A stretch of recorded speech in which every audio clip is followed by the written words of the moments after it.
Hi,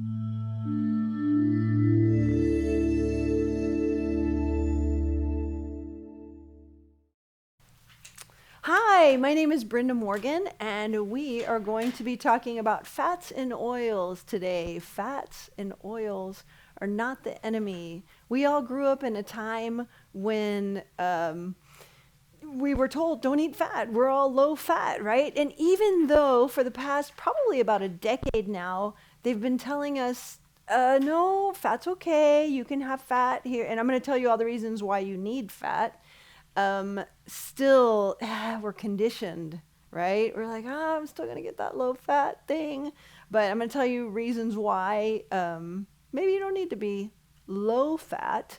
We don't want to go crazy with it, but why fats are really, really important for your body. And I just want to also congratulate you guys for actually being here, because I can tell how you are so committed to your health, right? I know you guys do the fitness classes with ThriveWell, but you know that nutrition is 80% of it. That is what you put in your body, you know it, right? That's what's going to make you heal, to live your best life. And on a daily basis, right? As we are getting older, we're knowing that it's how you feel every day. We're making that connection. I have teenage children, and they don't always make that connection. Or even some of my older clients too, they don't make that connection. Like, I feel terrible. And then I'm like, what did you eat? This is this. Well, maybe pay attention to that. The people don't make that connection, but you guys are. So congratulations, and for being dedicated to your health. What are we going to talk about today? What is fat? Why do we need it? How much of it do we need? The different types of fats. And please feel free to interrupt, ask questions. This morning we had a really big group of people that were really interactive. So interrupt me, because I sometimes get a little bit sciencey, and sometimes people have to stop me and go, what's a macro? And so then I can explain that. So please feel free to interrupt me. And then we're going to spend a good amount of time on something that was requested by the divas, is the best ways to use different types of oils. Like, how do you cook with them? Which ones, the different smoking points. And I'll teach you how to look at that chart in just a minute.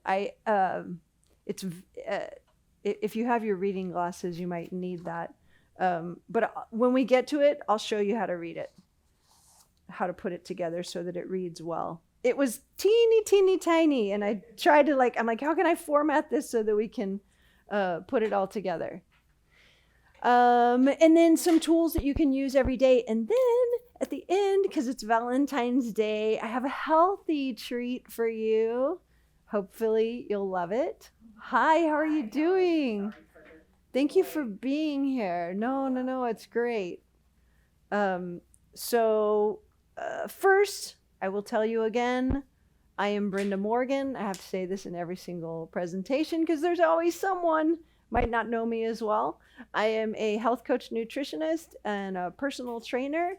And it's really, really important to me to spend as much time as I can educating people on nutrition and what is best for them. I feel like we have to, the name of my company is a health warrior, and I feel like we have to be a little bit aggressive about that, fighting off all the highly palatable processed foods that are in our environment. So we got to push back, right? So I'm here, and we need reminders, right? So I'm here to give you ideas and bring you things that are just as delicious, but much better for you, and you feel great at the end of the day. So why do we need fat? It is the outer layer of every single cell in our body. So this is called the phospholipid bilayer. right? Basically, it's fat. So every single cell in our body, cardiac cells, skin cells, everything has this fat layer around it. So we need fat, right? For our trillions of cells. Um, and also, 60% of the dry weight of our brain is fat. So when I say dry weight, most of your brain is water. So you take out all that water, 60% of what's left is fat. So we all want to be fat heads, right? Yes. Then you're smarter. That's how you get those electrical signals coming through. And also, I know that Suzanne last month was talking to you about vitamins, those fat soluble vitamins, A, D, E, and K. You can't absorb those. Your body can't use them if you don't have fat in your body. For healthy skin, hair, for your nails, good mood, right? I have a whole slide that's just good mood foods because every once in a while I have to look them up. I'm all like, okay, what food can I eat right now to handle all this? So good mood food, those omega-3s. Fat is really important for satiety. We talked about last week how protein is so important for satiety. That is that feeling of satisfaction when you're eating. So we need that fat. And we're eating a lot of fat-free things. Sometimes we just feel like we need more. So fat is going to kind of stabilize our hormone, also our hormone production. You need fat for that. And for long-lasting energy throughout the day, right? And I have to thank you, Anita, because last week you were talking about sorghum. And I had not bought any before. I mean, I'd had it in like cereals, right? Because I know that it's high in vitamin A. It's got a good amount of protein in it. And it's like dense. So it leaves you like satisfied, right? And so I bought it in cereals, but I never thought to just buy it like in its whole form. And you had mentioned Natural Grocers. I was at Natural Grocers and I was like, oh, let me go see if they have it. So I went and I got it. And it's really good. Something different. You're eating it for breakfast? No, I eat it like a pasta. Like a pasta. Instead of rice. So that was going to be my question too, because so I served it to my family, just like, here, try this. It's something different. It's got like a really nice taste, but I just made it plain in the sense of that, like I'd never made it before, so I just wanted to taste it. But I was trying to decide, like, I need a recipe. So like, what do I do with it? Do I put spaghetti sauce on it? Do I put some creamy sauce or something like that? So you make it like a pasta? Yeah, well, and I don't season it. I don't season it because it's whatever I'm putting with it. But a lot of the time, like I said, I'll use it as a rice, like substitute just as the side. But if I'm doing a bowl of just grain and veggies and, a mix and avocado, that'll be something that's in there, in the mix. So you could use it like a Buddha, you can use it like rice, like you said. So you're making a Buddha bowl, right? So you fill a big bowl of greens and then you put some avocado and you put some sorghum and some other vegetables and great. Sardines. Yes. Sardines, yeah. I'm on a sardine kick right now. I'm like, I just bought like 5 cans of sardines. I'm like, let's try these. And actually, I see faces. I see frowny faces here. My dad does the same thing. He's like, yeah, I know you like sardines. But I've liked them since I was little. It comes from my grandmother. But that is perfect segue into fatty fish. Sardine is a great way for you to get your omega-3s. But do you like salmon? Even if you don't like sardines, do you like salmon? Well, there you go. There's your omega-3s there. Those are some of your mood boosting foods. Hi, how are you? Hi. What's your name? Bronte. Bronte. Hi, I'm Brenda. Thank you so much for coming. And then, yay, good news, dark chocolate. Yay, boost the mood. And I'll just give you a little hint. One of the treats that I made for you has some dark chocolate in it. Yay, but it's healthy. And then fermented foods. I like to keep reminding people about those fermented foods. So can anyone tell me fermented foods? What are fermented foods? Well, Suzanne made chow chow, so that's what I know. Chow chow. So chow chow, I know as sauerkraut. That's kind of the same thing. Yep. So She feel like she called it that. chow chow. Well, my grandmother called it chow chow also, so that's the only reason I know that. But I've never heard anybody else call it that. So yeah, sauerkraut is a fermented food. Yogurt, fermented. Anything that has like that good bacteria growth in it. Pickles, some pickles. What else? Oh, kimchi and kombucha. Do you guys kombucha? Yeah, fermented food. Also, the only thing with kombucha is you have to be careful with all of the sugar in it. Yeah, so you almost have to make your own. But the reason I wanted to bring up those fermented foods is in the gut microbiome. So for good mood, you want serotonin, you want dopamine, you want those good feel-good hormones, right? The serotonin comes from the bacteria in the gut that are certain bacteria that are telling your brain directly release serotonin, right? So you want to make sure that you've got that good foundation for them. So fermented foods. Bananas, oats, nuts and seeds. We always come back to the nuts and seeds, especially when you're talking about good, healthy fats, and beans and lentils. What's the tofu fermented? I think tempeh is fermented. Yeah, tempeh is fermented tofu. Yeah, thank you for that. And feel free, chime in. Tell me if I'm forgetting things, because often I get reminders from you. Thank you so much. Okay, so how much fat do we need? The Academy of Nutrition and Dietetics recommends 20% to 35% fat in your diet. Okay. Now, I'm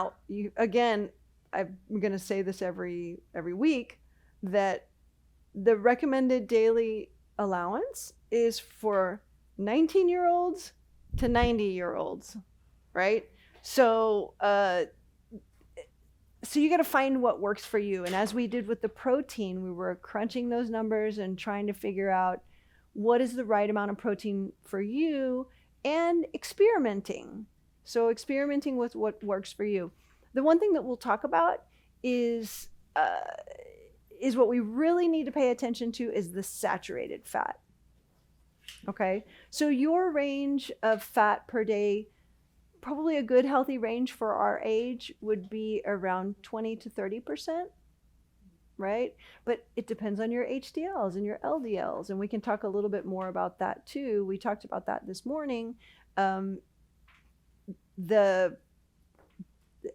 You might need to cut back on your fats a little bit more because of that. But we're going to talk about the kind of fats that will help you get more HDLs and less LDLs. So, you know what? I'm just going to go into this right now. Let me just see what the next slide is. Let's talk about this first. I have a professor, a clinical professor, who calls LDL the little devils, right? And I was like, I've been doing this for a really long time. I've never heard anybody say that. I'm like, yes, that's brilliant. It's a good way for you to remember, because a lot of times you get like, okay, which ones are the good ones and which ones are the bad ones? So the LDL are the little devils. So then I was trying to think, the HDL, they would be like, what, the heavenly something? The heavenly deal. The heavenly delights. Yeah, there you go. That's your omega-3s. And yeah, good.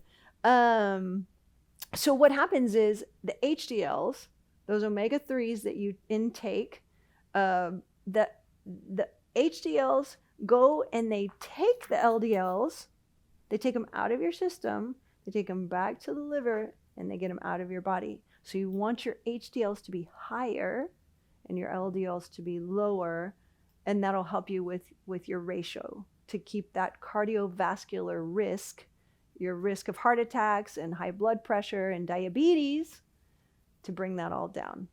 Okay? We'll talk more about that. I just needed to go because I needed to go into it because we were talking about it then. So types of fats.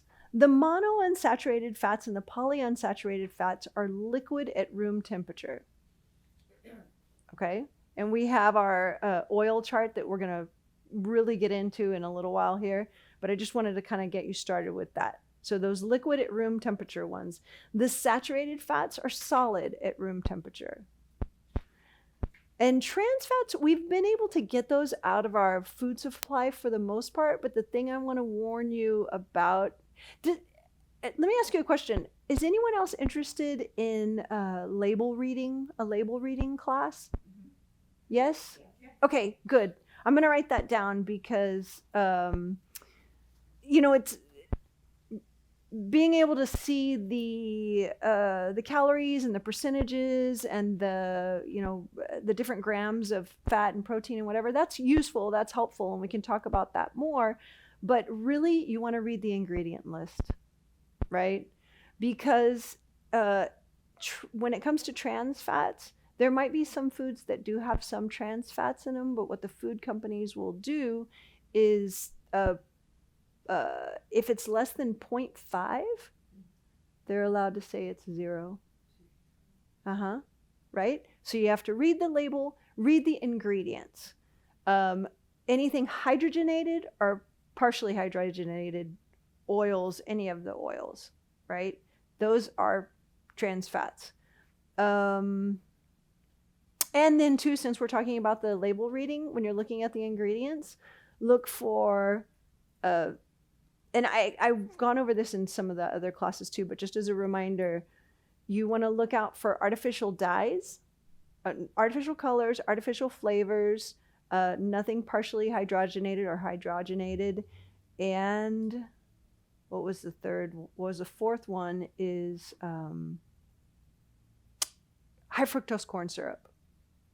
But I've noticed too, and maybe it's just the stuff that I buy, I've noticed too that some of the companies are getting rid of that high fructose corn syrup. But then they're just disguising it with a different name. So you have to be careful. Looking at that sugar content, the added sugar like you were talking about. Oh, and just about coconut oil, because some people were asking me about coconut oil. So do you guys work with coconut oil? Do you cook with it? Okay, so good for you in certain quantities. It is a saturated fat. It's 90% saturated fat, but up to about 80 degrees. So I don't know how your house is. My house is very cold. So my coconut oil is always solid, right? But I also use it on my skin. So when I take it on vacation and I'm in a room that I can have it warm like I like it, my coconut oil turns to liquid. So I can tell you at probably about 80 degrees Fahrenheit that it turns to liquid, right? So that's part of why it's, even though it's a saturated fat, it's going to flow through the body and not build up the plaque in the same way that like a beef fat or lard might do that. So it's a good option for cooking and has a different flavor with it. We'll talk about that a little bit more. So the one thing I want to tell you about, we were talking about protein being satiated and fat being satiating to satisfy you. But protein has 4 calories per gram. And carbohydrates have 4 calories per gram. And fat has 9 calories per gram. Now, that doesn't mean don't eat fat. We've talked about it already. You need fat, but it's just something to be aware of when you're looking at your caloric intake and how much you can have to meet your goals. So there's a couple of essential fats that I want you to pay attention to, and we kind of talked about them a little bit already. Omega-3s. trying to get more omega-3s. And the next slide, I think, has more about, has more examples. So you can see, like, what do I eat to get those omega-3s? But we need more of them. Those are going to help to protect against that cardiovascular disease, right? The high cholesterol, high blood pressure, the diabetes, the clogged arteries. And it helps to reduce that inflammatory response. The inflammatory response comes because we have plaque in our arteries, and your body is trying to fight off the LDLs. You might have a little bit too much of that. So omega-6 is also an essential fatty acid. That means that we need to consume it. Our body can't make it. The same with omega-3. Our body can't make it, so we need to consume it. But because of all the processed foods in our food environment now, we're getting way more omega-6s than we need. So you need probably about a 1-to-4 ratio. Ratio would be optimal, right? So that would be 1 omega-3 to every omega-6.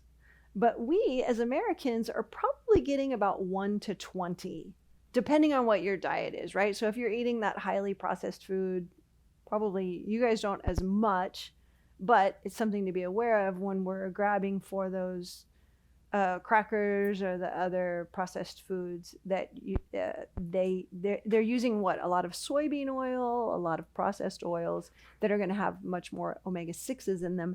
And research is showing that it tends to cause inflammation in the body. I don't know if you remember a few weeks back when I was doing, actually it was over Christmas, I was doing a presentation for you guys, and we were talking about the iBod.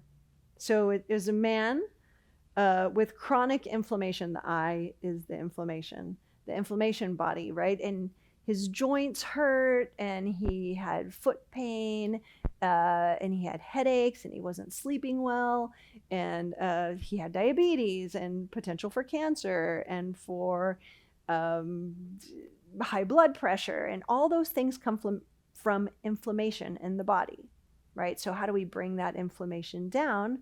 More omega-3s. Anybody have any questions as I'm going along here? Any questions? Good so far? So how do we get more omega-3s in our diet? Flax seeds, walnuts. It's so funny. So we're in Texas. So a lot of these infographics have walnuts on it. Pecans. I want to go, pecans. But pecans, as far as their nutritional profile, are about the same as walnuts, right? It's a little bit different flavor. Say, oh, there they are. Thank you. Just got all hung up on the walnuts. Yep. And then your olive oil, that first cold pressed olive oil, we're going to talk about that when we talk about the oils a little bit more. And then the leafy greens, that always, I know it. I keep knowing it. And every time I'm like, yeah, it's in greens too. When we're talking about some of the vitamins, you're like, oh, really? Everything's in the greens. Everything's in the vegetables and the fruits and vegetables and the winter squash. And of course, there's our salmon. That's the easy one to remember. And it also has the most in it. But if you're vegan or vegetarian, then the flaxseed is a good way to get it. But the flax seeds are very sensitive to heat. So they need to stay cold.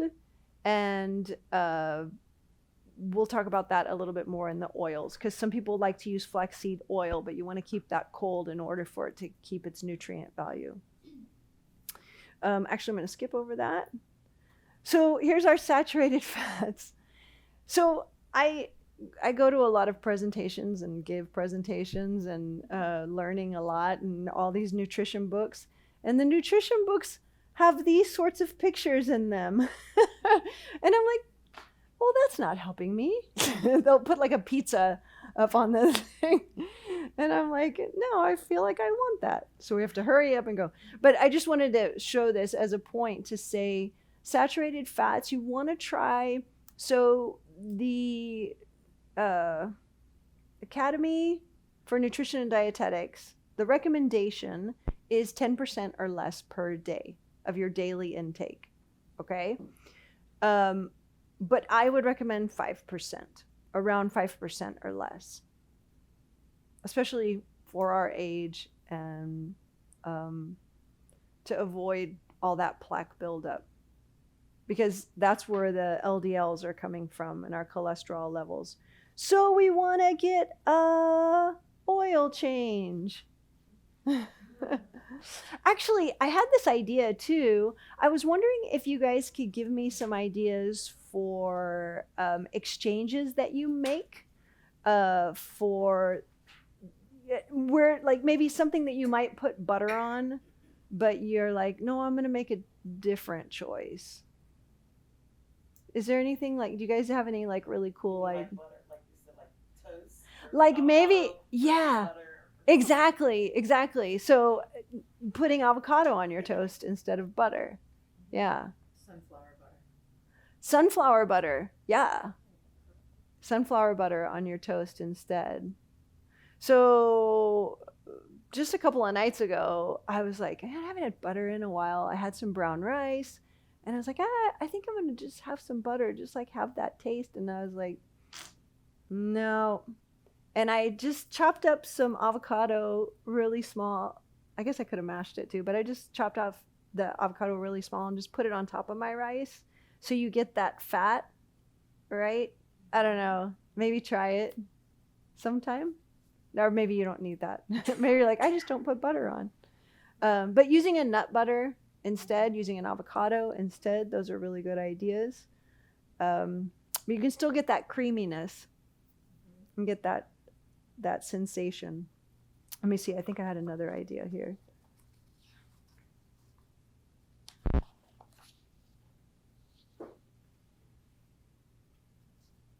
Okay, yeah, and we're going to talk about substituting for like canola oils and vegetable oils, because those are highly processed oils that don't really function well in the body. So we're going to talk about what are some better options to cook with.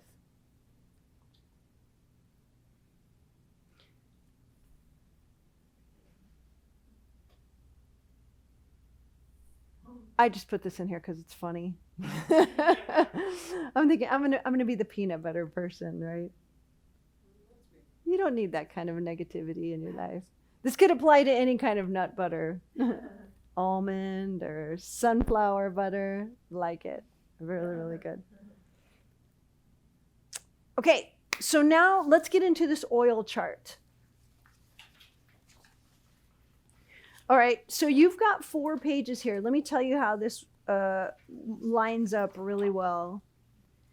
If you take at the bottom, there's page numbers. If you take page 1 and put it next to page 3, you have a chart. If you take page 2 and put it next to page 4, you have a chart. I think Anita already figured that out. All right. And there's a lot of information here, so go home with it, look it over. Please feel free to call me, text me if you have questions. I'm here for you. I put out some cards on the table. We've got some cards here, but please feel free to ask me questions. I am just going to hit the highlights and stop me if there's something that you are wondering about specifically. If you look at vegetable oil and you look at soybean oil, and you look at the type of processing, that would be on the 3rd column down, type of processing. Generally, in order to get oil out of vegetables, out of soybeans, out of corn, they have to use a solvent. So basically, it's chemically processed. And what happens, actually, I'm going to go back just to show you. What happens is so we need these good fats in here, in every single cell of our body.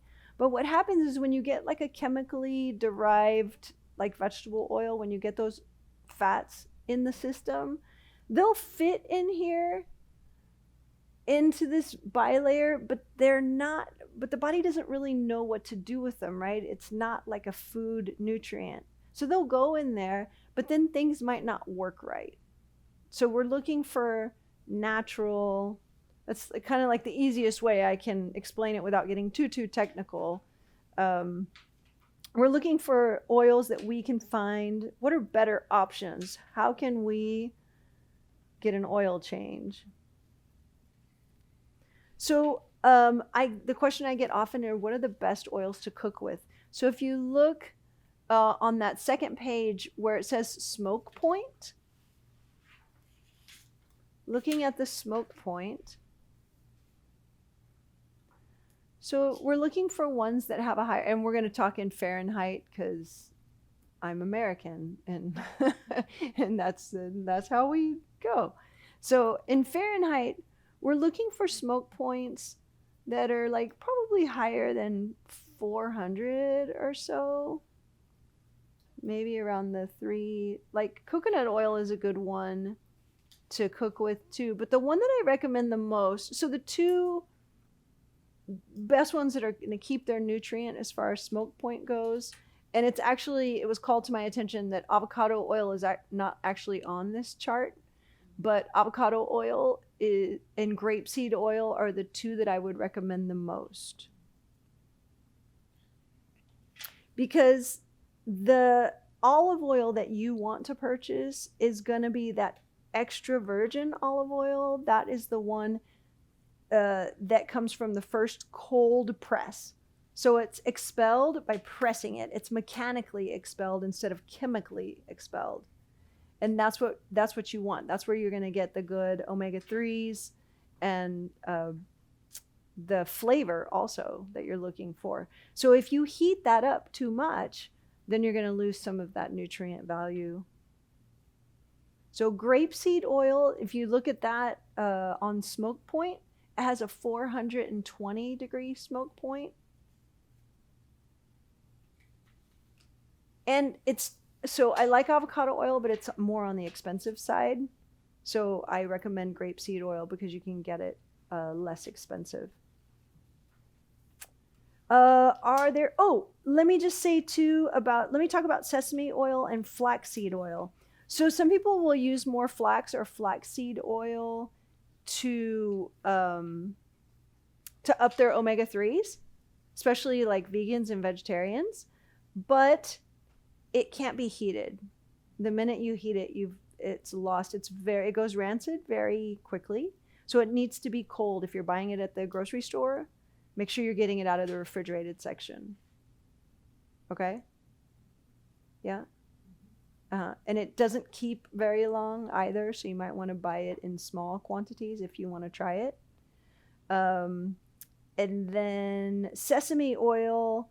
Sesame oil is okay to cook with, but I would recommend, if you're going to use sesame oil in like your stir fries and stuff like that, make the whole stir fry and then just drizzle the sesame oil on for flavor at the end. You're going to get a better nutrient value for that.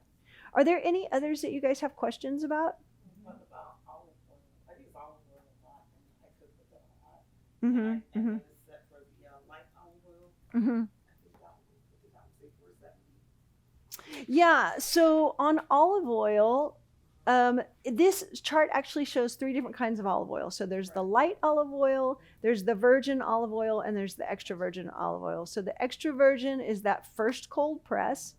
That one is that's the one that you probably don't want to cook with, just because it's going to, it's going to be more sensitive. It's going to lose its nutrient value and some of its flavor. The virgin olive oil, that would probably be, it's still pressed, but it comes from the second press, right? And that can go up to 420 degrees. So that might be a good option for cooking. Better than the extra virgin olive oil. The olive oil light, basically, that sometimes can be refined with chemicals.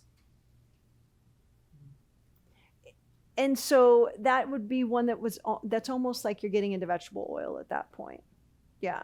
So maybe if you want to cook with an olive oil, you would maybe look at the virgin olive oil instead of the extra virgin olive oil, because it has a higher smoking point. Yes. How about ghee? Ghee. So as I understand ghee, it is just clarified butter. Is that correct? Yeah. So that means that all of the milk solids are taken out of it. And you know what? I need to write that down because as far as like what the smoke point is for it, because most of this is all just oils and it doesn't have like butter, or it does have coconut oil on it, but it doesn't have those saturated fats in it. So, so ghee would, I'm just gonna guess that it would have a higher smoking point just because it's more solid, but it is a saturated fat, right? Because you see that it's solid at room temperature. Well, when you make it, how I make it, if I'm going to use ghee, is I just take about 5 pounds of butter, and then I boil it down. And you have to, it's really an art to do this because you cannot have the milk particle or that milk particle, butter, burn, because that ruins the taste of the ghee. Right. So you just watch it real careful, you simmer it slowly, and then once everything, you can actually see all the particles on the bottom, and then you see the oil. And then I don't do it now, but I did in the past, I used to just take a baster, like when you baste turkey, and suck out from the the bottom of oil. the pan. Right, I don't Or touch from those the top. From the top. Ah, Because okay. You're not taking, that milk particle is what you don't want. Right. So you suck out the oil, And and you put it in a glass container.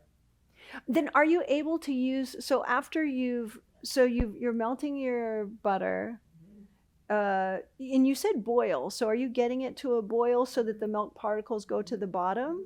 Yeah. And then you take a turkey baster or whatever kind of baster and just suck the ghee, the clear ghee, off of the top. Exactly. Now then, with what you have left that still has the milk particles, can you use that just like butter, or is it too late? Like once you've burnt or once you've boiled it, do you just have to throw it out? I just get rid of it. It'll probably. I use unsalted butter. I use the unsalted. But if you use salted, that milk particle that's down there in the bottom gets pretty salty. Yes. And I'm sure you can use it on something that you want to salt. I just throw it away. Okay. That's what I do. I just throw it away. All right. But I used to do that. I no longer do that, but I did that a lot when I did a lot of Indian cooking. With Indian cooking. Yeah. Yeah, they use a lot of ghee. Yeah. Wow, did you guys just learn something? I did. Buy You just buy the ghee. the Yeah, it might be kind of painful to waste it too. For some of us, it would be like, oh, there must be something I can do with this. I can't just. And the other thing too is it takes a while. You have to be very patient with it. You have to be can't hurry it patient, up. You right? can't hurry it up. Like making caramel, kind of, right? Yeah. Yeah. Well, thank you for that. I like it when we get educated from other people besides just me. Does anyone else have any questions about the oil chart or any other cool ideas like how to make ghee? All right. Any other questions that are not about the oil chart? Oh, it's recipe time. Yay. Okay, everybody has a copy of the recipe? Ooh, and that means I can give you the treats right now too. Haha, I'm so proud of these. I have so much to say about these. I discovered these in November around Thanksgiving time. And it was my contribution, or part of my contribution, to the Thanksgiving celebration. I'd never made them before. Well, let me just talk about the recipe a little bit to go over it. So it's dates. And then this recipe has Alouette cheese, pecan halves, maple syrup, fresh thyme, paprika, and salt. It's making me salivate right now, just to say it out loud. Super simple, right? The hardest thing we do is we're going to glaze the pecans.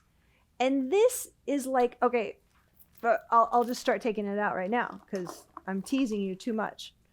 Okay, so first I'm going to give you the Okay, so this recipe originally called for goat cheese.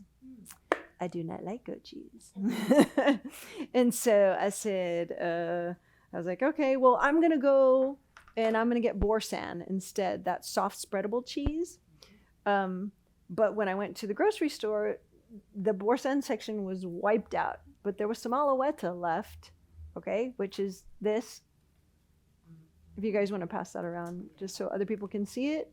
It's a softer spreadable cheese, and they have herbed and they have sun-dried tomatoes. And I'm going to pass these around so you guys can start. Wait, first, let me give you some napkins. How many do we have? There might even be enough for everybody. Everybody in the room. There you go. All right, so then we'll pass these around, and I've got some tongs to keep it sanitary. So I got the Alouette, and it was so good. A huge hit at Thanksgiving. There we go. I'll let you pass this around. Okay, great. There you go. And it was so good that I wrote on top of the recipe, "This is my new thing."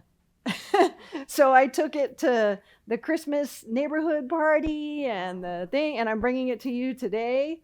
So good. But bonus, what I did is I brought you some of the pecans just by themselves. This part is really exciting to me. You know, when you find that thing, you're like, how is it that maple syrup and thyme and paprika and salt, like, who would think to put those together, first of all? And then when you taste it, you're going to be like, that's brilliant. Brilliant. So I brought you just the pecans to try on their own. Oh, the smell is really amazing. All right, so bonus for Valentine's Day. That's one bonus. You get 2 bonuses today. And hopefully there's enough for everybody to try, that wants to try. I did have one person in the morning class who just did not like dates. But I was like, these are special dates. These dates are called Caudry dates. Let me just, before I get you all excited. So this says Medjool dates because that's what you can get in the grocery store, right? But I watched this Alton Brown special where he went out to this date farm in California, and they were showing like how they process all the dates. It's an organic date farm. It's called Bautista Organics. And they have like 7 or 8 different breeds of dates. And I was like, oh, I love trying new things. So I was like, I wonder if you could get like a box with all the different kinds. And you can. Bautista Organics. I should say it. I should send them a text or an Instagram or something and be like, I'm marketing you. Send me free dates. But when I put them on the Medjool dates, when I put these on the Medjool dates, the meat of the Medjool date it's fatter, right? So this is nice and thin and skinny. I liked the texture better. Like you can get a little bit of the cheese, a little of the pecan. What do you think? Do you have the recipe for those pecans? The pecans are on the recipe. So if you look at where it says stuffed dates, Okay. the first thing you do, the hardest thing you do, is glaze the pecans. Oh, so that's what it was by itself. That's what it is by itself. Yeah. I brought extra because That is delicious. you need nothing else except those pecans, right? You have to try them. Did everyone get to try? Oh, yeah. Please help yourself. Wow, it's delicious. I'm watching you. This is very savory. It's very savory and sweet, and it's satisfying. That's what's great about dates. I was going to save the dates for our carbohydrate talk that we're going to do next week, but it's Valentine's Day. So, see, I'm getting looks like, I'm seeing people's minds being blown. They looked at them. They didn't want to taste them. I saw their faces. They were like, nah. Delicious. I thought, Right? this is Wow. delicious. Thank you. Right? I mean, I'm not like a big date person or what is that? I'm like, yeah, they're awesome. Okay, but these are really, really great. So these are Caudry date. You're kind of, you're okay with it? know how to spell that? I'm on their Yes, website. it's actually hard. I have to keep looking at it. So it's KHA. I think it's double. Wait, hold on. I took a picture because I knew they're gonna ask me how to spell Cadre. Yeah, I'm on their website now. I wonder, where they might have it here. Hold on. Oh, yeah, Uh huh. KHADRAWY. There you go. KHADRAWY. Cadre. Now I can tell you too, because I got the sample pack, that I also really liked the Holloway. There's a Holloway, and there's also a Deglet Noor. Deglet Noor is kind of a nutty tasting date. As soon as they said nutty tasting, I was like, yes, I want that one. So there you go, something new. So dates, you can taste how sweet it is, right? But it's really satisfying. So a lot of times when we're eating those, we'll get more into this next week with the carbohydrates, but we'll just talk about it right now a little bit. Right. Just like the pecans, though, if you just want something, you want to like crunch into like Uh-huh. It's a better choice than chips, right? And you're getting those omega-3s and the essential fatty acids from it. But having the date too, I've noticed, like, so if you're like, I don't know, eating a cupcake, eating a cookie or something like that, it makes you keep wanting more. And I find that the dates, because they're like that dense, they have a lot of fiber in them, they have a lot of potassium in them. It kind of just satisfies the mouth a little bit more. I don't know. Of course, it's not chocolate, but haha, I fixed that. So here we have, this is classic. Take a date, you put some nut butter in it, put a couple of pieces of dark chocolate on top. Woo! Easy. Wow. Now, let me just tell you, if you're allergic to peanuts, my house has peanuts in it. This is almond butter, but it's quite possible that there could be peanuts because just be careful. Anyone allergic to peanuts? No. Okay. Oh, here. Let me give you another. Yeah, now is this the firm? Did you get the firm pack or did you get the wet pack? Well, so she's asking me if I got the firm pack or the wet pack.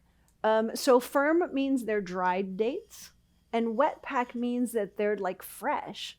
And so when I originally got them, I just got the firm because that's dry and that's what we know, right? But this time I actually got the wet pack, and I like them better because I'm not like a big chewy person, so I like the wet pack a little bit better. But you know, it's like what you like, if you like dried fruit or not. So from what we've learned today, talking about the cheese, the Alouette cheese, the almond butter, the dark chocolate. Oh, I know what. I was going to give you a little bonus lesson here. I actually went and looked this up. So what's the difference between dark chocolate, milk chocolate, and semi-sweet chocolate? Well, there was the milk chocolate and the semi-sweet all processed because dark chocolate, it's in the original form, kind of, right? So No, well, the sugar content, and yes, that matters, but oh, see, I'm not a chocolate expert. I only just researched this for this. But here's what I found out. So dark chocolate is 60 to 100% cacao bean, right? So all of it's going to be processed because you have to actually process the cacao bean in order to make chocolate out of it. I went to a chocolate farm in Hawaii. That was the best. That was the best experience. It was amazing because there was a really nice man, a biologist, who owned it and ran it, and he gave these tours, and he was just super generous with his time and his knowledge and educating us on this. So the chocolate solids in the cocoa butter, 65 to 100% of that is in dark chocolate, right? And then the other 35% would be sugar, vanilla, salt, nuts, whatever else you have. So it has to be dark chocolate 65% or more. Milk chocolate is going to be less than 40% cacao, which would be the cocoa solids in the butter. But like Hershey's is like 11%. So you're looking at a lot of sugar. But you can get some milk chocolates because my son and my husband, I'm bringing all this like dark chocolate in the house, and they're like, we don't like that. So you can get some higher quality milk chocolates that have like closer to 35 and 40. And it really depends, as I was getting into the weeds on this, it really depends on how it's processed. In the sense of that you can get like a really creamy, nice, smooth tasting dark chocolate because of the way it's been processed, right? Maybe the cocoa butter is a little bit higher, or maybe it's just been churned a little bit more. So not all dark chocolate has to be like really what is acrid. Is that like a good word? It doesn't have to be so coffee-y. And then semi-sweet chocolate is about 35 to 65% chocolate parts.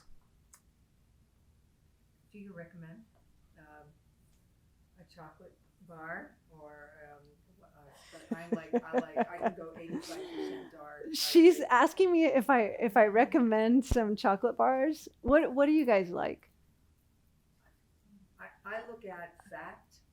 You look at the fat in the I chocolate do. bar? I do. Okay. Look at fat, and I look at the sugar,